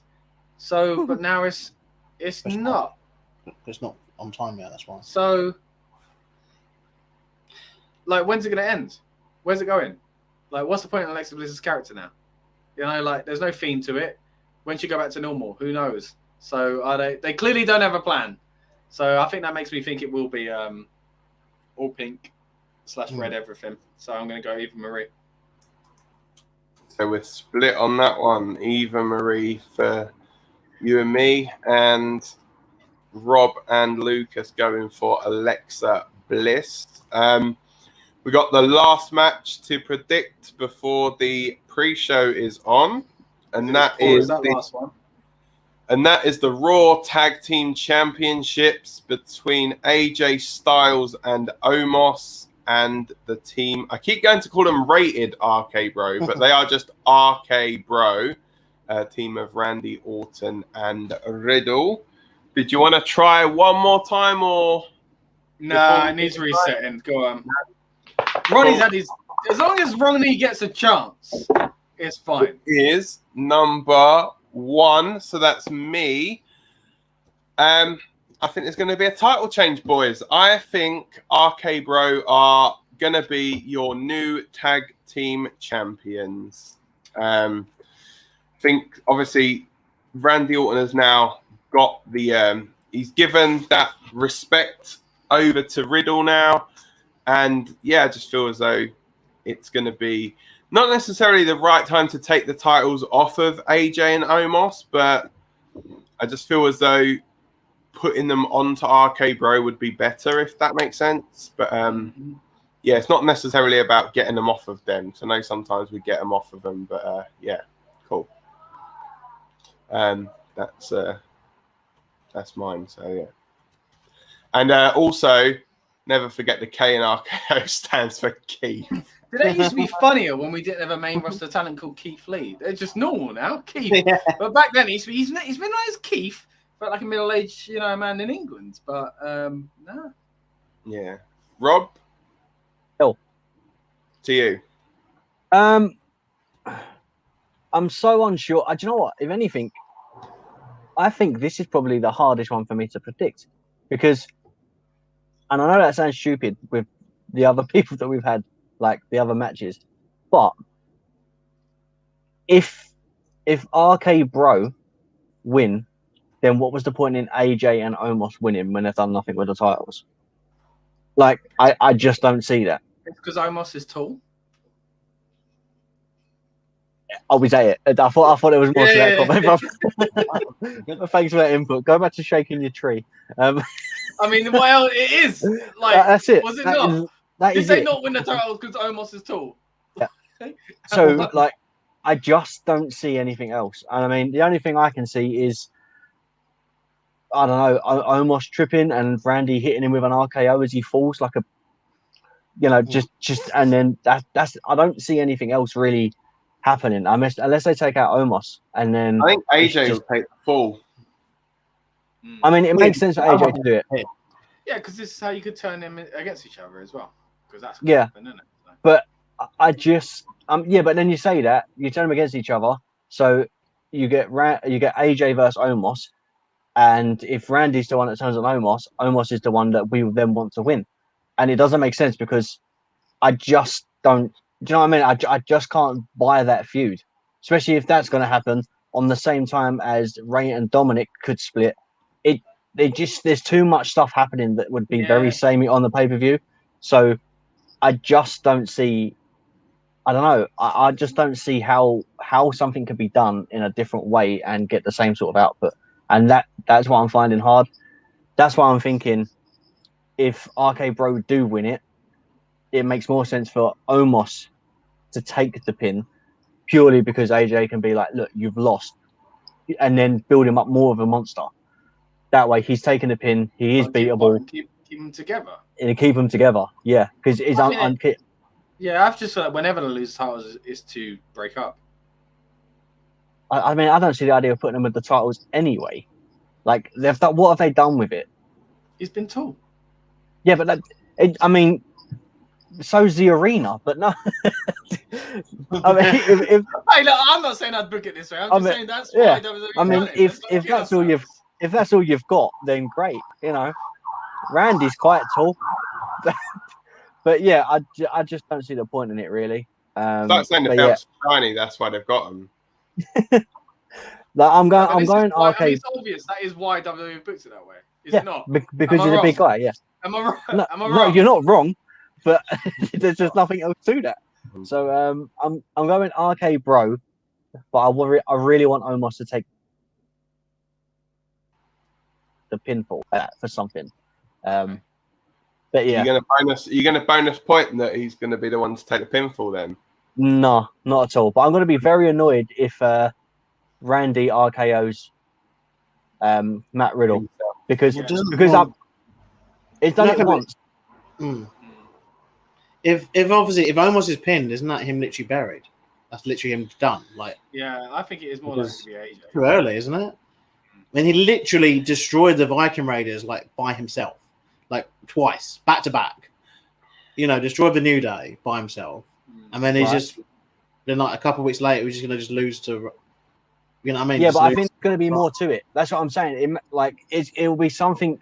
If he loses, it's going to be something ridiculous. He gets in the ring, for example. There's this sort of WWE booking. He gets in the ring, trips in the middle as he goes for the middle rope, trips. Randy hits the RKO as he's tripping. So he gets RKO. Like it's going to be something ridiculous like that. That is what they would do. Yeah, that's if he took the pin. But I think it is. But I don't know, and I think that would be more like I think at this stage it'd be more like if they weren't happy with his performance. But I think, while he's obviously limited, like he has been getting a reception from the crowd, and like he's done the job he needs to do. Yeah, he's done the job he needs to do. Like he's not like Nathan Jones level bad as a big guy. Like he's at least formidable in the ring, and what he's got with thing. I mean, we messed up the order anyway, but I'll just go next because I think we're seeing a potential here. I think Orton most likely turn on Riddle, let's be real. Riddle might even turn on Orton, to be fair. Because the thing is, another thing I've realised is obviously, in this kind of era they got now, where obviously they've released half their roster, like Orton is arguably one of the best babyface they could have, like in terms of getting that pop, like on Raw. But then he's also one of the best villains that he could have as well. So it's a case of you want to utilize him as like a singles guy, really. And it's always been weird when someone like Orton's won a tag belt before. It's just not him.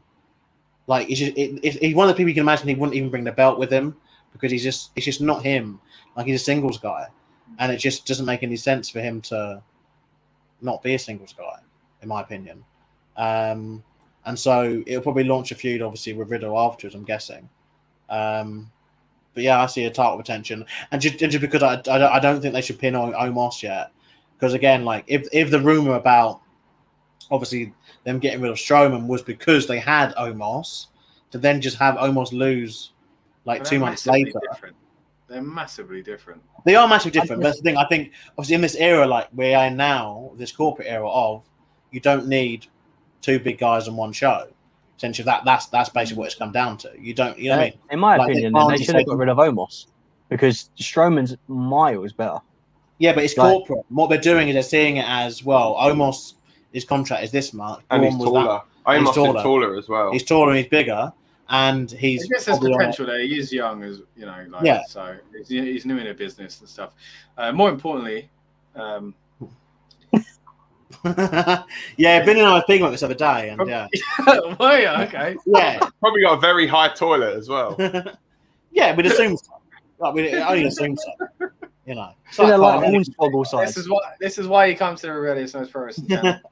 Poo would always be funny. Like you're saying that Omos is like dropping hornswoggle size poos, like a poo swoggle. Yeah, you can tell it's getting late.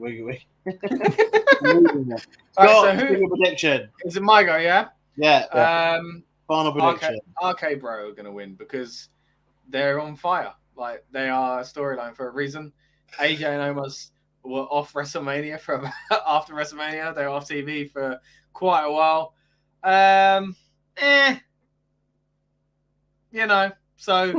I don't see it going any other way. I think it makes the most sense. Like they've got merch, so I was surprised when Randy dropped him, and then it was like, oh, okay, it's because he's not dropping him. He's just being slippery Randy Orton. You never know what he's gonna do, and they ended up being all right. So yeah, I mean, usually people don't win tag titles after they just flirted a breakup, but this is different. And like you say, Lucas, he's not a tag team guy, but they don't care. They're not about tag teams. You know, as much as we were talking earlier about how many tag teams are in the Fed, they don't care. You know, it ain't about making it the best tag division. It's about who makes sense for us at the moment because it's cool. And don't get me wrong, I like RK Bro. I think it's interesting, you know, for both of them, gives them both something to do. I like this whole fascination that Riddle's got with Randy Orton. I think it's quite funny.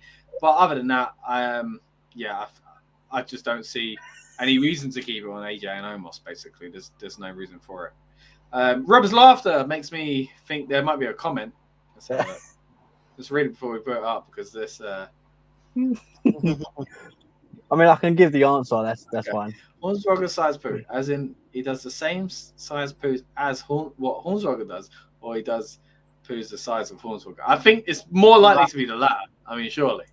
I mean, I'm worrying if he's doing Hornswoggle size poos, as in the same sort of. Because that would mean they're what if Hornswoggle has really big poos? But they might, size. Yeah, but that would mean like South Park. That would mean they're eating the same amount of stuff. And if you've even seen Braun Strowman's diet, is way more than the average man.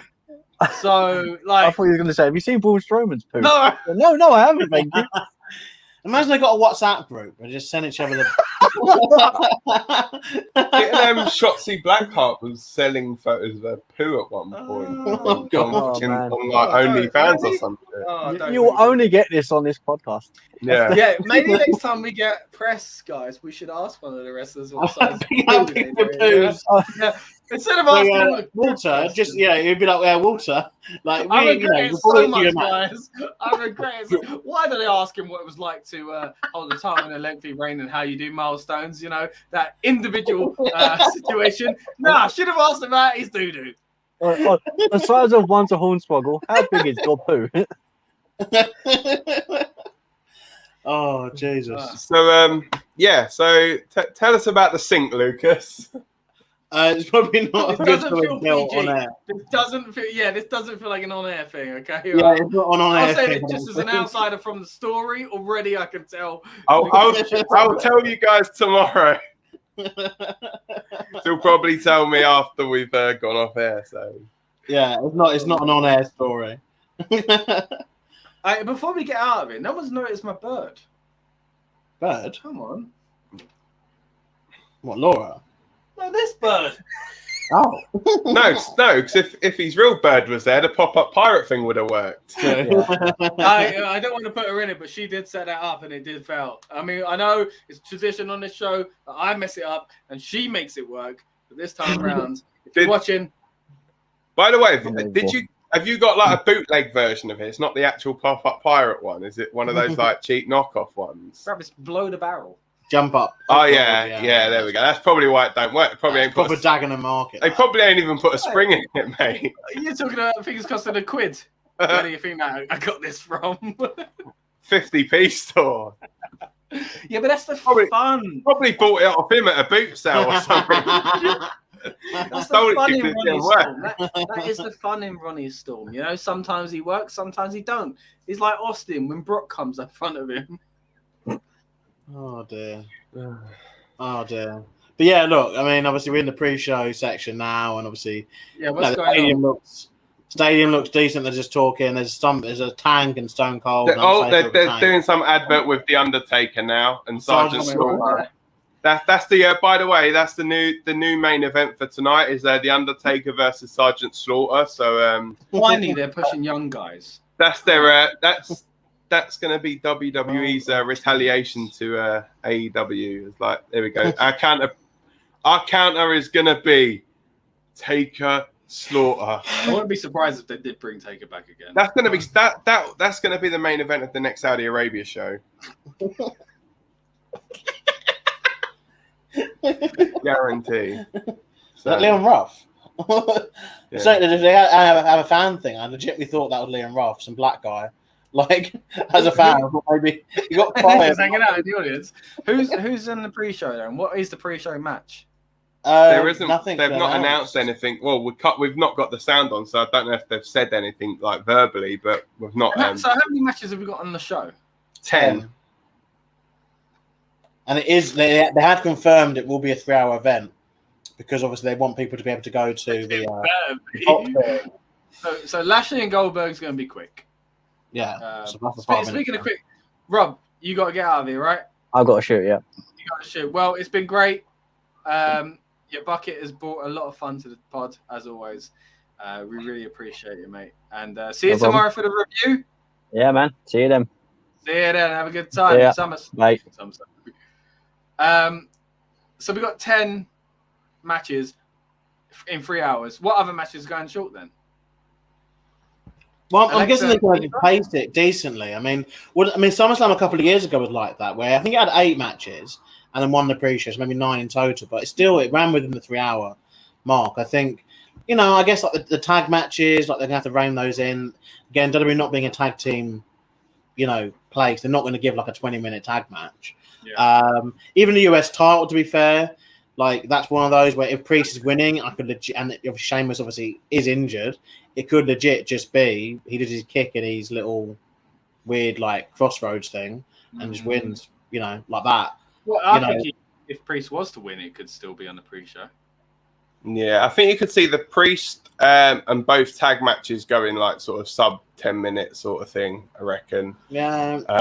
Probably give like Reigns and Cena will probably get about half hour. Yeah. Edge and Seth probably get half hour, so that's like an hour of the show, and then you've got basically 2 hours for 8 matches. That's the thing, like you're saying, like Edge having these majorly long matches. This really is the night. Yeah, I don't think Edge and Seth are going like imagine if that was just a quick I've said it was like the Lashley Goldberg match. Imagine if this was literally just running, spear, pin him. Well, what match was it at? That would be crazy. Well, the thing is, Edge and Rollins, like they should model. They could even model their match after the Cesaro Rollins match at Mania, where I think it was sub 10 as well, wasn't it? Or maybe like 11 or 12 minutes. Yeah. But it did its job. You know what I mean? Like it did its job, and like we enjoyed it.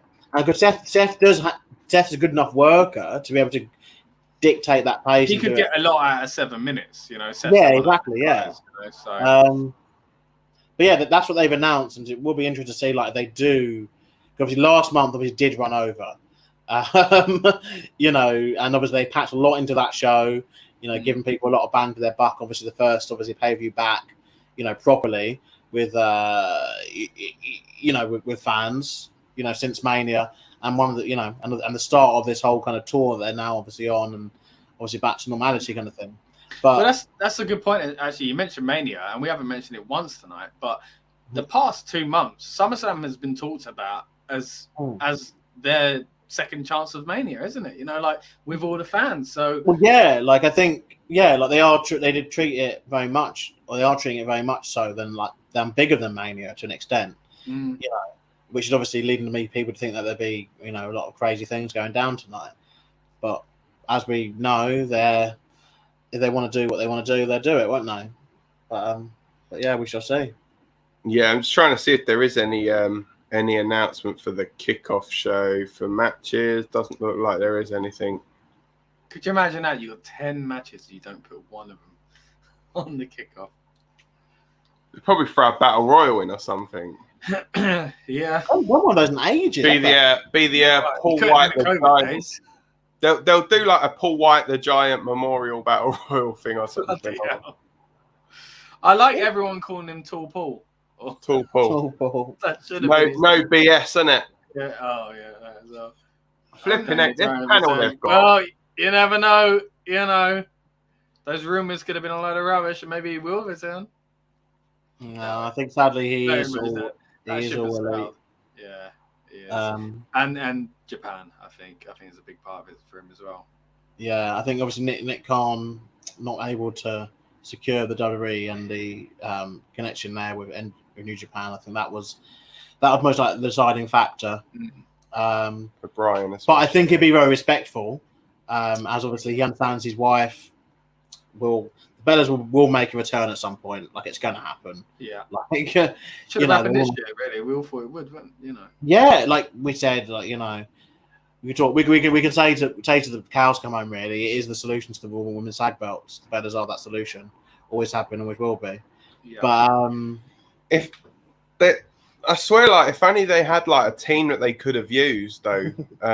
There was a couple of Australian birds that they used to have there that we actually interviewed before. They were actually, it's funny that you brought this up when Rob's gone. Rob didn't bring it up himself. Well, I think he mentioned them earlier. The riot squad. Like, yeah, in the riots. You had 3 people, so at least, you know, if one got injured, you had like 2 to put the belts on, and vice versa. Ruby Soho, as she's known now, isn't it? She's could have done the old Freebird rule. I don't. Have you brought that up because you know I hate it? Yeah, but I think surely Ruby Soho, like I said, she's known as now. She's AEW bound. Shake up that women's division as well, which I think it'd be good. I think she's a great addition to any roster. Should have definitely had some time with the one of the women's titles in WWE, Ruby. So yeah, 100%. But again, sad that she, had a few injuries and that kept her out for a significant period of time as well. So yeah, true. But yeah, so we're obviously up well into the kickoff show now, and Sonya Deville's talking about something to them. So don't know if she's making any more matches or what. How you never made it as a commentator, then I'll never know. I know you can't hear the audio. I'm joking. Yeah, I can't lip read, mate.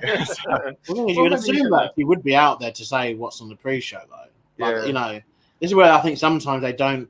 I think because we went through so long, where obviously with authority figures, they were overly used. Obviously, for so long, it got ridiculous, and they win every match, everything. And I do actually quite like this whole Sonya Deville, Adam Pearce kind of dynamic, where obviously there's 2 of them, and B, they aren't really doing anything for their own benefit. Like I think obviously last month Dan kind of touched upon potentially Sonya Deville using it as a way to get herself into the Money in the Bank ladder match, but that obviously didn't come to fruition. I think it is like they are just, they have kind of gone to sort of kind of the old way of doing things, where authority figures are authority figures that just make matches, and it has been quite refreshing. But obviously, as I said, we've had so long of doing it. But I think she should be making or announcing the pre-show match as part of her job, here, because you got the audience watching it who are a bit like, we want to see what's going to come up first. But then also, I like the idea of having a surprise. Like, it's hard, isn't it? Because in this day and age, with so many things getting spoiled, you want the ability to kind of. I guess as a UK fan, it's just that reassurance that someone's going on a pre-show, because we can't do 10 matches in 3 hours, surely, So yeah, and like I think also as well. You're yawning already. The show hasn't even started. You're screwed, mate. No, it's a hungry yawn, not a tired yawn. A hungry yawn. Ooh. Yeah. Ooh, okay. A horn, we call it. What? That's something else, isn't it? Yeah, maybe. But I think as well, like, obviously, usually at this time, are you planning food, or you're planning whatever, innit? And so you want to know there's a match, so you want to know what to do, like with this hour or so. But, it is just how Americans do things. They can't seem to ever just have a show anymore. It has to be something before it and after it, It's just like, can't we have SummerSlam? It start with a match. 3 hours later, a match ends, and then we've had a show. But no, you've got to have a talking segment before it and stuff. I think to be fair, SummerSlam is the second biggest show. I would say they work really well with WrestleMania as the kickoff shows. They are exciting for WrestleMania because you get to see the stage and all that sort of stuff. But yeah, they've not shown that yet. Actually, they've not shown not shown what the stage looks like. So it's just mainly been the desk and or where they're all talking and promo packages. So for all we know, they could have some extravagant. So just double checking as well. Yeah, some extravagant set they could have, but we wouldn't have a clue. So I quite like that though, because I guess they're saving it for the match, aren't they? Yeah. Who's going to get the first? Oh, hang on. What they doing? Oh, SummerSlam. Oh, they're showing the back of the arena now. So let's have a quick look. Anything? No, the panning round. No, Fade to Black tomorrow night. No, all the advertising, what they advertise. Oh, it's takeover tomorrow, isn't it? Yeah. I keep thinking, it's going to be Raw tomorrow. What's going to happen on Raw? For that reason, Saturday pay-per-views don't work. I'm sorry, because it's like you can't get someone hyped up like from SummerSlam and then just be like, "Oh, tomorrow." Which is a few years ago. To be fair, a lot of times NXT did put on shows on par, just very different shows, but still very good shows. The amount of times that when we did Talking Beans, we'd say what was actually better, like NXT or SummerSlam or NXT or Royal Rumble. You know, like there were some very good NXT shows. We're not in that day anymore, you know. So I think it really is going to be hard for NXT to follow SummerSlam, you know. So it is a bit awkward. I've got the pre-show myself now. Yeah, actually, we got some big news from the pre-show as well. Oh yeah. Which is that. A lot of beer for home delivery. What? Wait, what? Did they? that is so random. And then I'm guessing that the Hope Daniel Bryan returns. I'm guessing that's in response to that one or the home delivery beer one. So either way, they're both good ideas. Either way, both are good. Daniel Bryan returning, QR code for beers, and scan a QR code. That is like another level of laziness. Pick up go walk to the shop and get a beer. The thing is, though, WWE have always been kind of ahead of the curve when it comes to technology. They've used it, so many years. I mean, we spoke earlier about how they were using us.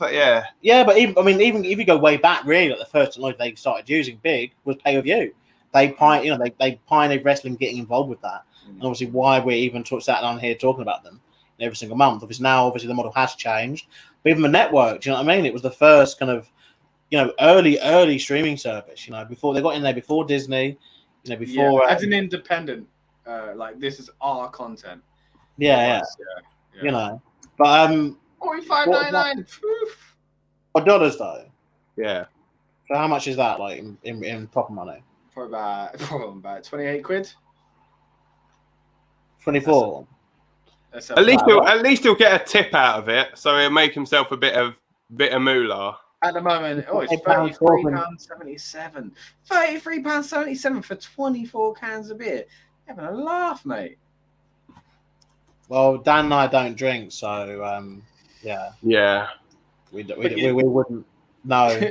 Yeah, well, let me tell you, that's ridiculous. You could probably get 36.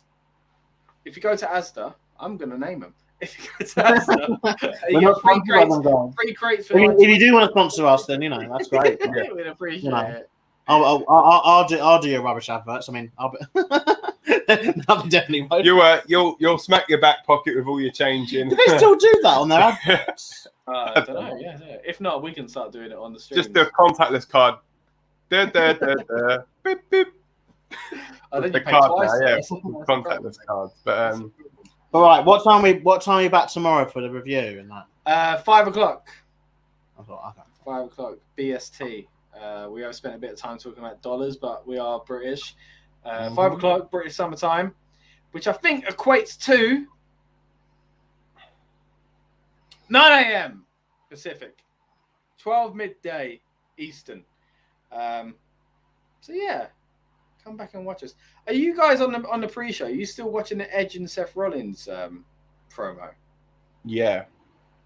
Okay. Yeah. I feel like it's been going on for about 5 minutes.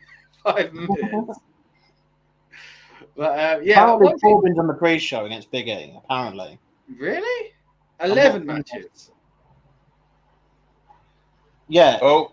It's on. Yeah. Big E versus Baron Corbin's on the pre-show. Oh, that stadium looks good. So there's still 10 matches on the main show. Oh, that stadium looks good. Yeah, we're not on that bit. Oh, okay. Sure. By the way, boys, the stadium looks good when it shows up. Does it? It's just me. When Rollins got covered in the blood, it looked more like poo. It was. Yeah, I think they purposely didn't make it red, which is ridiculous. But yeah, I think obviously they're trying to avoid that. Maybe I'm not too sure. I think. Yeah, maybe. Mate, wow, that stadium looks good, mate. Hey. But yeah, Looking all right. Looking good. Looking good. I'm looking forward to the show. I guess we should probably wrap it up. I've got to do my pre-show cooking. We're going to do our pre-show cracking open of a couple of tins of Pringles. And I was going to say Steve Weiser's there. I was going to say, go on, lads. No, we'll pay homage to CM Punk with our choice of beverage. So. Oh, nice. What kind of Pringles you got? Original and sour cream and onion. Good choice. Red and green. There we go. Red and green one. All right. Well, do you want to take it home, Dan, or do you want me to take it home? Well, I can take it home if you want. But thanks a lot for joining us, everybody. Don't forget, like, share, subscribe, and don't forget to check back on the channel tomorrow where we will be live for the review show pretty much. And see how the tables change, who's moved up, who's gone down in the tables, and who goes a step closer to winning that trophy. Is there going to be two sitting on that desk next to you? I hope so. Although I'm kind of hiding. Ronnie's getting in the way. That's why he didn't want to pop up, mate. Didn't want to damage it, innit? So. Good point. Yeah. I guess with that being said, that's pretty much everything from me. Unless you've got anything else that you want to add before we get on out of here. Well, it'd be nice if you get some time. I know there's not a lot of time now, but in the coming days, if you could check out our interviews with the Mighty Water and Dan's interview with Ilya Dragunov, that would be great. Like you said, we've got tomorrow's show as well. So subscribe if you're new. If you've come back to watch the build-up show, these are the most chaotic but fun shows I think that we do. And thank you very much for watching. And I guess that's pretty much it. It is indeed. Take care, guys. See you later. Enjoy SummerSlam. Enjoy it. Welcome to the Rebellious Noise Pro Wrestling channel. On this channel, we bring you some great content from inside and outside of the squared circle. We will go through and offer some in-depth analysis of the biggest events of the year, as well as bringing you exclusive interviews with some of the industry's biggest names. There will also be live show reviews, in-depth features, and podcasts. So make sure you give that subscribe button a slam so you don't miss any of the action.